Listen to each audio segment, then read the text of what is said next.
오늘 우리가 함께 보실 하나님 말씀은 갈라디아서 5장 22절에서 23절과 베드로전서 3장 14절에서 16절까지의 말씀입니다.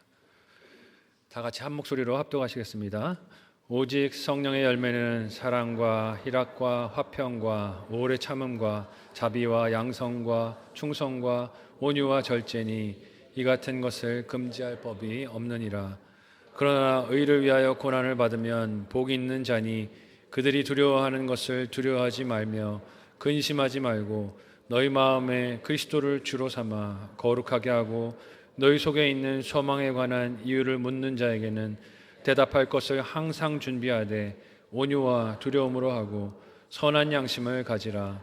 이는 그리스도 안에 있는 너희의 선행을 욕하는 자들로 그 비방하는 일에 부끄러움을 당하게 하려 함이라. 아멘. 우리 곁에 있는 성도님들과 함께 인사 나누시겠습니다. 사랑하고 축복합니다. 함께 읽은 오늘 본문의 말씀을 가지고 성령의 열매 8번째 시간 온유라는 제목으로 말씀 나누도록 하겠습니다. 지난 금요일에 교육자들과 함께 점심 식사를 하려고 주변 가까운 식당을 찾아갔습니다. 배가 고팠는데 음식이 나오니까 기분이 좋았습니다. 음식 냄새가 좋았고 그래서 밥 먹고 또 좋은 대화를 교육자들과 이렇게 하고 있었는데 식당 한켠에서 큰 소리가 좀 들려오기 시작합니다.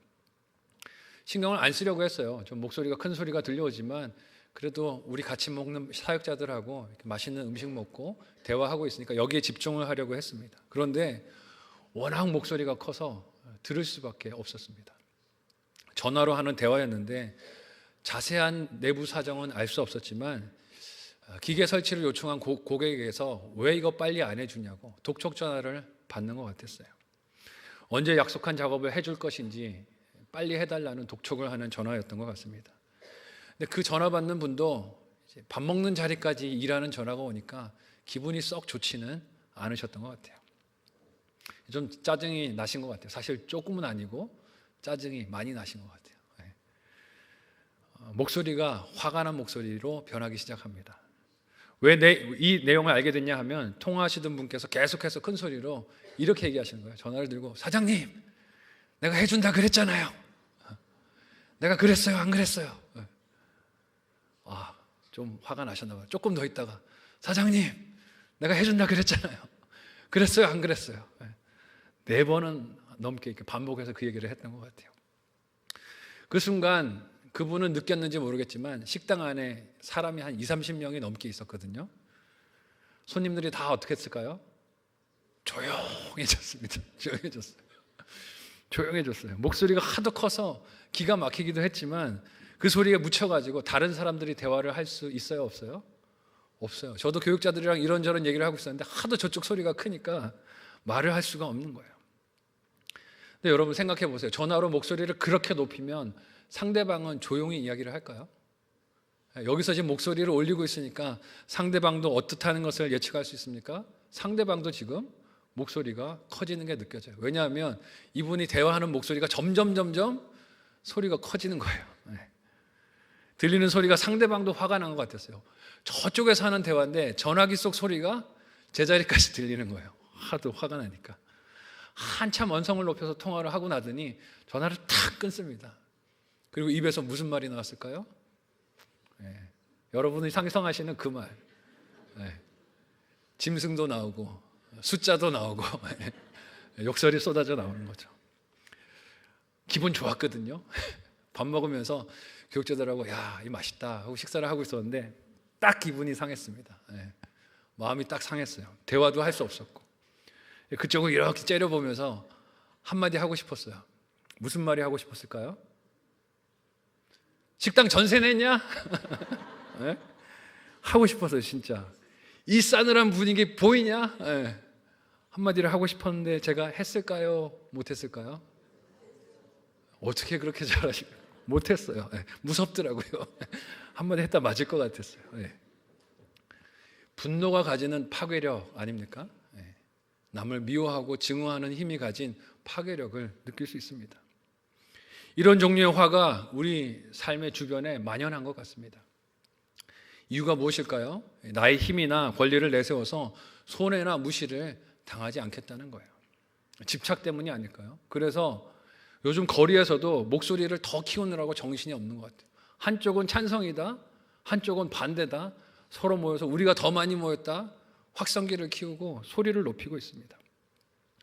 권리라는 단어가 이 시대에 민감한 어휘가 되면서 이를 빼앗기지 않기 위해서 더 사나워지고 더 무서워지고 더 목소리를 키우는 그런 모습으로 상대를 누르려고 하는 시대를 살고 있습니다. 여러분, 그렇지만 성령의 열매인 온유는 어떻습니까? 분노와 화를 분출해서 상대방과 싸워서 이기려는 의도와 반대가 온유입니다. 사전은 온유라는 말을 이렇게 정의를 해요. 제가 이번에 성령의 열매 설교를 하면서 사전을 참 많이 찾아보게 되는데 사전은 온유를 이렇게 정의를 합니다. 한번 읽어드릴게요.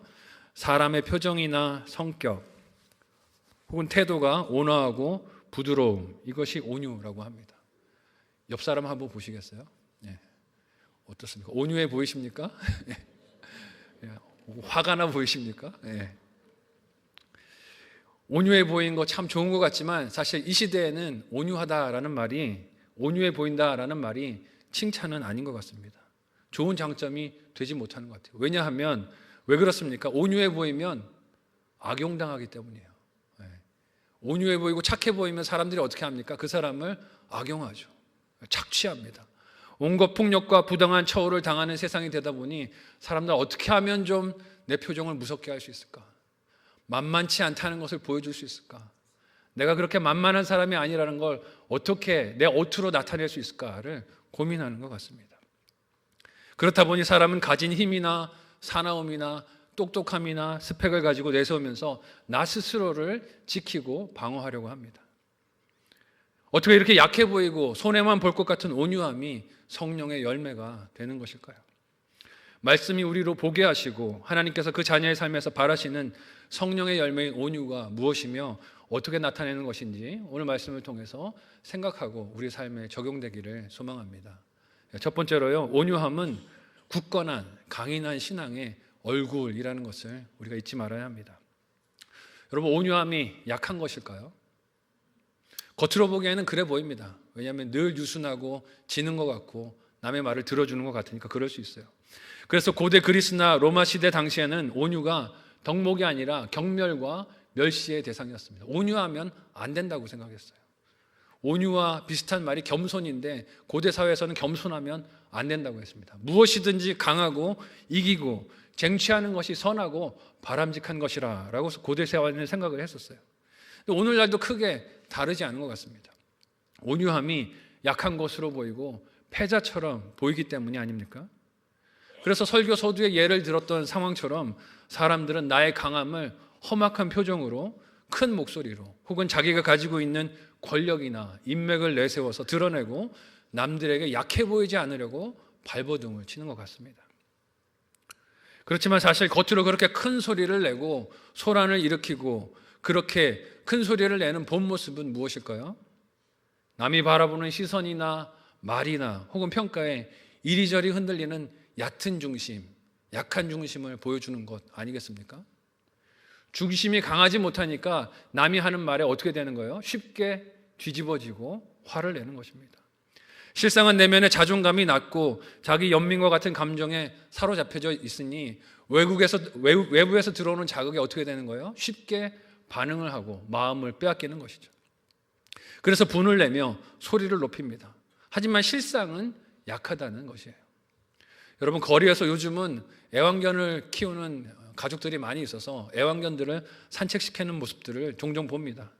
근데 대개 보면요, 크게 짖고 요란을 떠는 강아지들은 크기가 어떨까요? 클까요? 작을까요? 작아요. 작은 것들이 앙앙거리고 짖어댑니다. 가까이 오지 말라는 거죠. 두려움이 속에 있으니까 그렇게 크게 짖는 게 아닌가 하는 생각이 들어요. 그런데 재미있는 장면이 한 번씩 연출됩니다. 큰 개와 작은 개가 만나는 거죠. 누가 짖습니까? 작은 개가 짖어요. 왕왕거리고 짖습니다. 죽일 듯이 짖어요. 그러면 큰 개가 어떻게 합니까? 어이가 없어서 가만히 쳐다보고 있습니다. 가만히 쳐다보고 있어요. 물끄러미 바라볼 뿐입니다. 여러분, 힘이 없어서 그럴까요? 내가 한 입만 물면 너는 저승행이다. 하지만 그냥 보고 있는 거예요. 가소로워서가 아닐까요? 힘이 있지만 사용하지 않고 가만히 보고 있는 것이죠. 여러분, 베드로는 초대교회 성도들이 겪던 박해와 고난을 보며 편지를 썼습니다. 법을 어겨서 당하는 괴로움과 고난이 아니었어요. 예수님 믿는 것 때문에 그들이 핍박을 당하고 있었습니다. 예수 그리스도를 믿는 신앙 때문에 성도들이 괴로움을 당하고 있었어요. 이는 당시 세계관으로 싸워 이기려면 어떻게 해야 합니까? 나를 괴롭히는 사람보다 더 많은 힘을 가지고 더 큰 목소리로 그러지 말라라고 힘과 권력을 쟁취해서 상대방을 찍어 누르는 게 이기는 방법이겠죠. 하지만 베드로는 이 핍박을 어떻게 마주하고 대하라라고 권면합니까? 함께 오늘 본문 중에 베드로전서 3장 14절의 말씀을 같이 한 목소리로 읽어보도록 하겠습니다. 같이 읽습니다. 시작. 그러나 의를 위하여 고난을 받으면 복 있는 자니 그들이 두려워하는 것을 두려워하지 말며 근심하지 말고. 아멘. 베드로는 이 박해와 괴로움이 의를 위하여 받는 일이니 두려워하지 말고 근심하지 말라고 합니다. 이 말은 무슨 뜻입니까? 겉으로 볼 때는 두려워할 만한 상황이 온다는 뜻이에요. 겉으로 볼 때는 두려워할 만한 일이 찾아온다는 뜻입니다. 왜 두렵습니까? 예수 그리스도를 믿는 신앙 때문에 경제적인 불이익을 주기 때문이에요. 예수님 믿는다고 직장에서 잘라버리는 거예요. 너 오지 마. 자르는 일들이 생기죠. 예수님 믿는 것 때문에 강제로 끌고 가 옥에 가둡니다. 자유로운 삶을 가로막아요. 예수님 믿는 것 때문에 때리고 고통을 가하고 세상이 요구하는 삶의 방식을 살도록 강제하기 때문입니다. 그러니 겉으로 볼 때는 두려워 보이고 무서워 보이고 염려가 되는 것으로 보입니다. 그 일들을 세상이 하는 이유가 무엇일까요? 두려워하라는 거예요. 무서워하고 걱정하라는 것입니다. 두려워해서 예수를 그리스도 주로 믿는 신앙을 포기하고 로마 황제를 섬기고 신앙을 포기하고 세상과 똑같은 방식으로 살라는 것이에요. 그러니 이 핍박이 주는 공격에서 패배하는 증거가 무엇일까요? 두려워하는 것입니다. 염려하는 거예요. 호들갑 떠는 겁니다. 망하게 됐다고 나 어떻게 하냐고 걱정하고 눈물 흘리는 것이에요. 근심하며 온갖 걱정과 불안의 말을 입으로 만들어낼 때 그것은 그 공격이 성공했다는 증거일 것입니다. 화를 내고 목소리를 높이면서 내가 이런 짓 당할 사람이 아니야, 내가 받은 자극을 다 받아들이고 겉으로 표출해서 나타내는 것이 패배하는 모습의 증거라 할 수 있을 거예요. 하지만 베드로는 복음을 위하여 고난을 받으면 불행하거나 비참한 것이 아니라 오히려 복이 있다라고 합니다. 복 있는 자라고 해요. 이유가 무엇일까요? 한번 따라해 보실까요? 믿음의 실력이 드러나기 때문입니다. 믿음의 실력이 드러나기 때문에 복 있는 자라는 거예요. 그 믿음의 실력이 어떻게 드러납니까? 두려워하지 않을 때 드러날 줄로 믿습니다. 근심하지 않을 때 드러나는 거예요. 온유하게 그 고난을 마주 대할 때 내면의 강함이 드러나게 된다는 것입니다. 그 내면의 강함이 어떻게 생기는 것일까요? 함께 베드로전서 3장 15절의 말씀을 한 목소리로 읽어보도록 하겠습니다. 같이 읽습니다. 시작.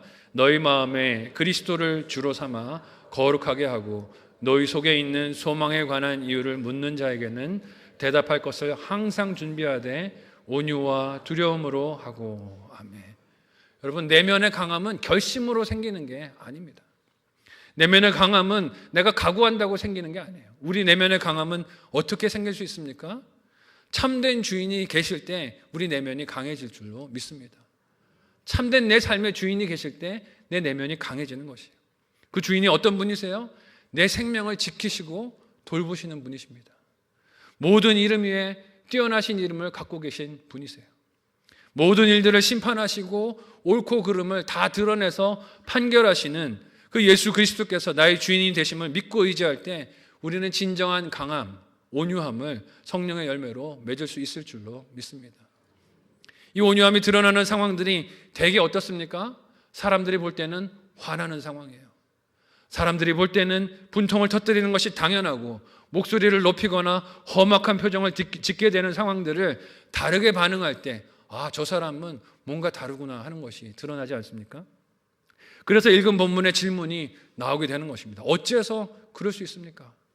다 남들이 화내는 상황에 어째서 당신은 화를 내지 않을 수 있습니까?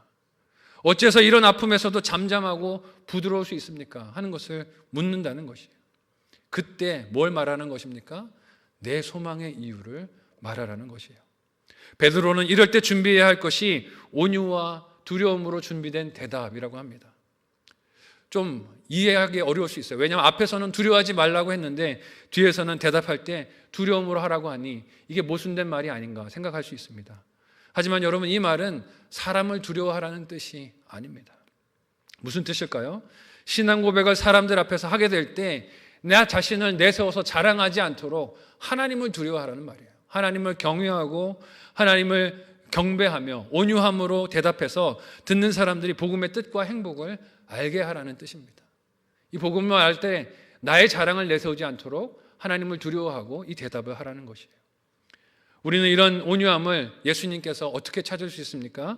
함께 마태복음 26장 52절에서 54절까지의 말씀을 같이 한 목소리로 읽어보도록 하겠습니다. 같이 읽습니다. 시작. 이에 예수께서 이르시되 내 칼을 도로 칼집에 꽂으라. 칼을 가지는 자는 다 칼로 망하느니라. 너는 내가 내 아버지께 구하여 지금 12군단 더 되는 천사를 보내시게 할 수 없는 줄로 아느냐? 내가 만일 그렇게 하면 이런 일이 있으리라 한 성경이 어떻게 이루어지겠느냐? 아멘. 여러분, 읽은 말씀은 예수님께서 잡히시던 밤에 베드로가 칼을 휘두르며 대제사장 말구의 귀를 자른 그 행동을 나무라시며 하신 말씀입니다. 무력으로 예수님을 체포하러 온 군사들과 맞서 싸우려고 했던 베드로를 꾸짖으시면서 하신 말씀이 뭐예요? 내가 무력으로 이 일을 잠잠하게 할 수 없을 줄로 아느냐? 하나님께 요청하면 12군단 더 되는 천사들이 와서 이 일을 막아주실 거라는 거예요. 그렇지만 그렇게 하지 않으신다는 것입니다. 이유가 무엇입니까? 하나님의 말씀을 이루는 것이 예수님이 이 땅에 오신 목적이고 사명이시기 때문에 순종하시는 온유함으로 승리하기 위해서 그렇게 안 하신다는 거예요. 즉 온유함이 나약함이나 무력함이 아니라 진정 강함이기 때문인 줄로 믿습니다. 온유함이 진짜 강함이라는 것이에요. 예수님께서 어떻게 이렇게 온유하실 수 있으셨을까요? 예수님 자신을 세상에 보내시고 구원 계획을 말씀대로 성취하시는 하나님을 믿고 의지하셨기 때문인 줄로 믿습니다. 하나님의 뜻이 이루어지고 있는 것을 믿으셨기 때문에 그렇게 온유하시고 순순히 잡혀가시고 하나님의 뜻을 그 뜻대로 순종함으로 이루신 거예요. 그래서 온유함은 진정한 강함이고 구원하시는 하나님을 믿는 신앙의 증거입니다. 이 온유함은 세상의 분노를 터뜨리고 남을 향해 원망하는 말과 비난의 말을 쏟아내는 그 상황에서 오히려 빛이 드러나는 거예요. 그렇게 하지 않을 때 이 빛이 드러납니다. 이 빛이 드러날 때 사람들이 그 이유를 묻는 거예요. 어째서 당신은 화내지 않습니까? 어째서 당신은 목소리를 높이지 않습니까? 어째서 당신은 그렇게 유순한 얼굴로 이 상황을 대합니까? 그때 우리 소망과 온유함의 이유 되시는 예수 그리스도를 온유한 언어로 간증할 수 있는 저와 여러분들이 되실 수 있기를 바랍니다. 한번 생각하고 적용해 보시면 좋겠어요. 첫 번째 묵상 적용 질문을 드립니다. 첫 번째는요, 온유하기 힘든 문제나 사람이 있으십니까? 온유하기 힘든 문제나 사람이 있으십니까? 거기서 어떻게 주 대신 예수님을 볼 수 있을까요? 생각해 보시면 또 적용해 보시면 좋겠어요. 두 번째로 온유함은 죄의 악순함을 끊는 성령의 열매입니다. 설교서두에서 예화로 나눴지만 금요일 식사 자리에서 전화 통화의 목소리가 점점 커지는 걸 느낄 수 있었어요. 처음에는 그렇게 크지 않았어요. 약간 짜증이 났나 보다 싶었는데 시간이 갈수록 목소리가 점점 서로 커지는 거예요. 그래서 나중에는 남들이 대화할 수 없을 정도로 목소리의 데시벨이 올라갔어요. 분노와 화가 서로 상승작용을 일으키는구나 하는 것을 느낄 수 있었습니다. 여러분, 이처럼 손해나 불이익을 당하지 않겠다고 내 힘을 내세우고 공격성을 표출하고 비방하는 말을 쏟아내면 어떤 반작용이 상대방에게서 돌아옵니까? 더 큰 목소리가 돌아옵니다. 더 큰 폭력이 돌아와요. 더 큰 비방의 말과 시끄러운 고함 소리와 내가 알고 있는 권력자보다 더 높은 권력자를 동원해서 협박과 폭력이 돌아오게 됩니다. 나는 우리 동장을 안다 그래서 동장을 가지고 협박을 했더니 상대방은 누구를 데리고 옵니까? 시장을 데리고 와요. 그렇게 되는 거예요. 폭력이 그렇게 악순환을 낳는 것입니다. 그래서 예수님은 칼을 뽑아 휘둘렀던 베드로에게 뭐라고 말씀하십니까? 칼을 가진 자는 뭘로 망해요? 칼로 망한다. 더 크고 날카로운 칼이 돌아오게 된다 말씀하시는 거예요. 근데 온유함은 어떻습니까? 그 폭력과 공격성의 악순환을 끊는 방패의 역할을 합니다. 손바닥도 마주쳐야 소리가 나는 법인데 폭력과 사나움의 손바닥이 마주치지 않게 하는 것이 온유함이라는 것이에요. 사실 무례한 말과 행동으로 공격하는 사람들이 바라는 바가 무엇일까요? 너도 나랑 똑같은 수준으로 내려와 하는 것 아니겠습니까? 내가 이렇게 무례하게 목소리를 높이고 너를 공격하니 너도 내 수준으로 내려와서 그렇게 망가지라고 하는 것이에요. 똑같은 행동이나 반응을 하도록 부추겨서 상대방을 자기 수준으로 끌어내리려는 것입니다. 이런 죄의 유혹과 공격을 베드로는 어떻게 온유함을 통해 마주하도록 권면합니까? 함께 베드로전서 3장 16절의 말씀을 같이 한 목소리로 읽어보도록 하겠습니다. 함께 읽습니다. 시작. 선한 양심을 가지라. 이는 그리스도 안에 있는 너희의 선행을 욕하는 자들로 그 비방하는 일에 부끄러움을 당하게 하려 함이라. 아멘. 읽은 본문의 이 선한 양심은 하나님 앞에서 투명하고 정직한 마음을 뜻합니다. 그런데 이를 마음으로만 이해해서는 안 돼요. 선한 양심을 가지라 그랬더니 선한 생각을 해라, 마음을 가져라 그렇게만 생각하기 쉬운데 그렇지 않아요. 왜냐하면 마음은 행실과 행동과 연결되기 때문입니다. 즉 선한 양심을 가지라는 것은 이 본문의 문맥 안에서 볼 때 온유한 행실을 폭력과 적대적인 공격 앞에서도 잃지 않도록 분투하고 싸우라는 뜻이에요. 똑같이 싸우라는 뜻이 아니라 상대방이 무례한 말을 하고 욕을 하고 내 마음을 뒤집는 공격을 해올 때 넘어지지 말고 내 온유함을 지키는 싸움에서 승리하라는 뜻이라는 겁니다. 사실 부당한 공격과 비방의 말들이 들려올 때 이를 받은 그대로 돌려주고 싶을 때가 얼마나 많습니까? 한 대 맞으면 몇 대 때려주고 싶어요? 2대 때려주고 싶어요. 저만 그런 거 아니죠? 한 대 맞으면 2대 때려줘야 공평하다는 생각이 드는 게 폭력의 위험성입니다. 그래서 목소리가 커지고 거기에 과장이 들어가고 들은 말을 크게 부풀려서 상대방을 더 나쁜 사람으로 보이게 하려는 욕심과 거짓까지 끼어들게 됩니다. 그렇지만 베드로는 그런 똑같은 방식의 공격이 아니라 도리어 온유함을 따라 선한 양심과 행실로 자기 길을 묵묵하게 하나님의 뜻을 따라 걸어가는 것이 그들을 오히려 부끄럽게 하는 길이다라고 말씀해요. 왜냐하면 이런 온유함이 공격하는 자들 앞에서 성도가 가진 그 신앙의 진실함을 보여주는 것이고 복음 앞에서 그들의 비난이나 공격이 잘못이라는 것을 오히려 드러내주기 때문입니다. 그러나 여러분, 이 일이 어떻게 쉬울 수 있겠습니까? 사람의 의지와 결심으로는 안 되는 거예요. 그래서 우리가 무엇을 주목해야 합니까?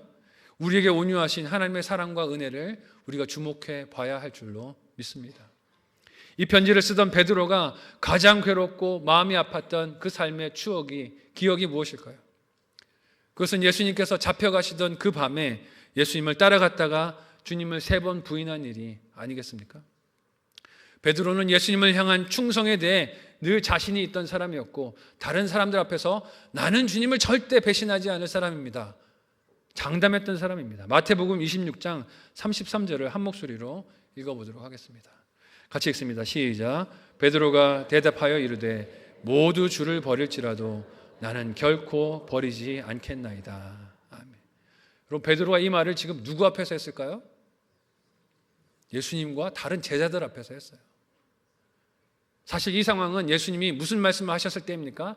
너희가 다 나를 버리리라 말씀하셨을 때예요. 한 사람도 예외 없이 너희가 다 나를 버리리라 말씀을 하셨는데 베드로는 그 앞에서 뭐라고 얘기하는 거예요? 아니요 주님, 저는 그렇지 않아요. 그러면서 하는 말이 뭐냐면 다 버릴지라도, 이들은 다 버릴지라도 나는 안 버린다는 겁니다. 자신의 충성을 다른 제자들과 비교하면서 높였습니다. 왜 그랬을까요? 내가 그만큼 주님을 사랑하고 충성한다는 것을 자랑하고 인정받고 싶은 욕심이 있었던 게 아닐까 생각해 봅니다. 그만큼 자기 충성에 대한 자신감이 넘쳤는지도 모르겠어요. 하지만 결과는 어땠습니까? 비참했습니다. 마태복음 26장 74절에서 75절의 말씀을 같이 한 목소리로 읽어보도록 하겠습니다. 함께 읽습니다. 시작. 그가 저주하며 맹세하여 이르되 나는 그 사람을 알지 못하노라 하니 곧 닭이 울더라. 이에 베드로가 예수의 말씀에 닭 울기 전에 내가 3번 나를 부인하리라 하심이 생각나서 밖에 나가서 심히 통곡하니라. 아멘. 여러분, 이런 일을 겪은 베드로의 심정이 어땠을까요? 자신은 제자로서 다시 예수님을 볼 면목이 없었을 것입니다. 용서받을 길이 없을 거라고 생각했을 거예요. 다른 제자들에게도 부끄럽지 않았을까요? 너희들은 다 버려도 나는 아니라고 했는데 무색하게 돼버렸어요. 그런 베드로를 예수님께서 어떻게 하십니까? 찾아오십니다. 여러분, 이 세상의 가치라면 이는 응징과 보복을 위한 방문일 거예요. 너 나에게 그렇게 충성한다 그러더니 왜 그렇게 배신했어? 나를 어떻게 그렇게 부인할 수 있어? 꾸짖기 위해서 오는 방문일 거예요. 왜냐하면 세상에서는 배신에 대해서 책망하고 망신을 주고 공개적으로 비난하여 다시는 일어서지 못하게 만드는 복수가 이기는 것이기 때문입니다. 근데 예수님은 베드로를 찾아오셔서 다른 일을 하십니다. 어떤 일을 하십니까? 밤이 새도록 그물질을 했어도 아무것도 잡지 못한 제자들과 베드로를 위해서 아침 식사를 준비하세요. 그리고 그들을 불러서 음식을 먹이십니다. 그리고 베드로와 따로 걸으시면서 조용한 가운데 이런 말씀을 하십니다. 함께 요한복음 21장 15절에서 17절까지의 말씀을 같이 한 목소리로 읽어보도록 하겠습니다. 같이 읽습니다. 시작. 그들이 조반 먹은 후에 예수께서 시몬 베드로에게 이르시되 요한의 아들 시몬아 내가 이 사람들보다 나를 더 사랑하느냐 하시니 이르되 주님 그러하나이다. 내가 주님을 사랑하는 줄 주님께서 아시나이다. 이르시되 내 어린 양을 먹이라 하시고 또 두 번째 이르시되 요한의 아들 시몬아 내가 나를 사랑하느냐 하시니 이르되 주님 그러하나이다. 내가 주님을 사랑하는 줄 주님께서 아시나이다. 이르시되 내 양을 치라 하시고 세 번째 이르시되 요한의 아들 시몬아 내가 나를 사랑하느냐 하시니 주께서 세 번째 내가 나를 사랑하느냐 하심으로 베드로가 근심하여 이르되 주님 모든 것을 아시오매 내가 주님을 사랑하는 줄. 네.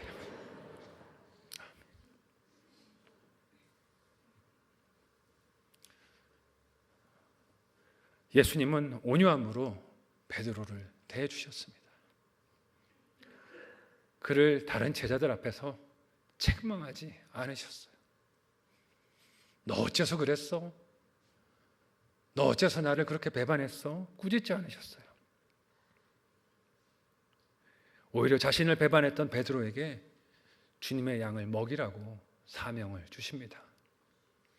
이 과정에 어떤 예수님의 은혜가 우리 눈앞에 보입니까? 실패자인 베드로가 온유하신 예수님을 만나 용서받은 베드로로 변합니다. 다시 사명을 받아 하나님 나라의 일꾼으로 세움받는 베드로로 변해져요. 여러분, 이처럼 온유함은 죄가 비방이나 공격을 통해 더 커지고 세력을 넓히려고 하는 것을 막고 죄인이 변화를 받으며 실패를 딛고 헌신자가 되게 하는 성령의 열매가 되는 줄로 믿습니다. 이런 은혜를 경험하고 감동한 베드로가 편지를 쓰는 성도들에게 뭘 당부합니까? 우리도 온유합시다. 우리도 온유합시다. 우리도 온유해서 성령의 열매를 맺읍시다 라고 권면하는 것이에요. 여러분, 이것이 온유의 영향력이 아니겠습니까? 베드로는 주님의 이 온유한 사랑을 받았기 때문에 다른 지체들을 향해서도 온유한 사랑을, 마음을 품을 수 있었습니다. 그가 받은 사랑이 얼마나 값지고 큰 것인지 주님을 배신했던 그 실패를 통해서 뼈저리게 경험했기 때문입니다. 여러분, 이런 온유가 어떻게 생겨나겠습니까? 내 연약함을 알 때 생기는 거예요. 나의 실패를 정직하게 인정하는 겸손과 함께 생기고 자라나는 것이 이 온유인 줄로 믿습니다. 베드로는 자신이 했던 장담이 얼마나 스스로에 대한 무지함이었는가 하는 것을 깨달았을 겁니다. 그랬기 때문에 다른 사람이 자신과 같은 모습으로 넘어질 때, 실패할 때 어떤 마음이 있었을까요? 내가 그 마음 알지. 내가 어떻게 그렇게 넘어지는지 그 마음 알지.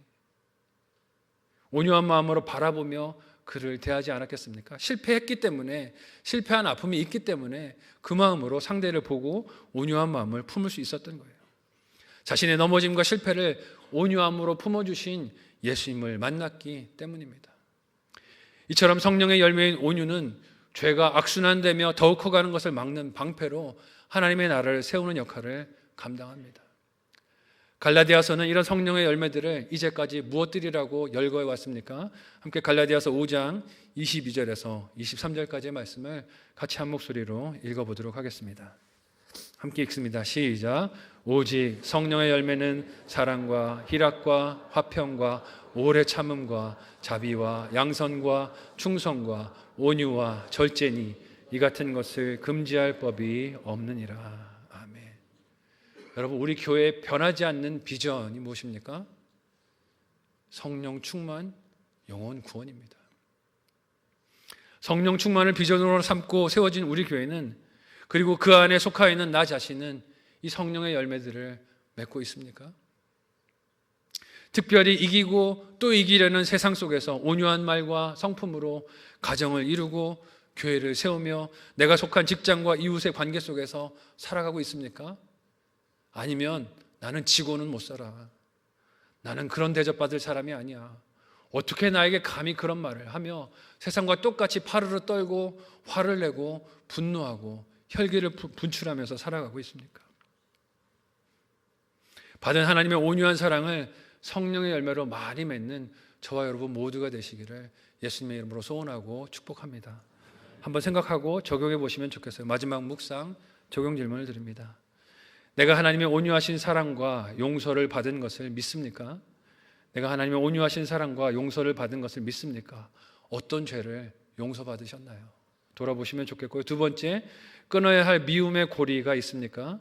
끊어야 할 미움의 고리가 있습니까? 비방하는 사람에게 어떤 선한 일, 선한 말을 할 수 있을까요? 생각해 보시면 좋겠습니다. 성경에서 하나님은 택하신 이스라엘 백성의 계속되는 반역을 온유함으로 감싸 안으셨습니다. 선한 목자로서 그들을 인도해 주셨어요.